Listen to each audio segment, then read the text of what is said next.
Hello guys, কেমন আছেন সবাই? নিশ্চয় ভালো আছেন। আমিও ভালো আছি আপনাদের দোয়ায়।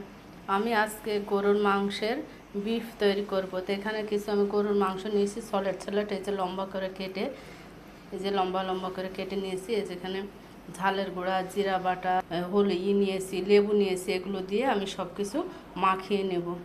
মশলাটা আমার মেশানো হয়ে গেছে, খেয়ে দেবো। তারপরে প্রেশার কুকারে একটা সিটি দিয়ে সিদ্ধ করে নেব। হয়ে গেছে, চলে আসলাম। মাংস দেখেন চুপসে কতটুকু হয়ে গেছে। আমি যেখানে আমার বেসন নেই, তাইতে আমি আর লবণ দিয়ে এগুলো আমি এর সাথে মাখানো আমার বাড়ানোর জন্য এগুলো আমি দিয়ে নিই। সবগুলো মাগার এক এক করে উল্টিয়ে দিই। ভাজা আমার কমপ্লিট, এবার উঠিয়ে নেব। ঘরোয়াভাবে মুখের স্বাদ ফেললাম। এবার খাওয়ার পালা। সঙ্গে আমি এই সস বানিয়েছি। সস এখানে নিয়েছি ধনের পাতা, আর নিয়েছি একটু চিনি দিয়ে ব্লেন্ডারে একটু ঘুটে নিয়েছি। তো হয়ে গেল আমার নাস্তা রেডি।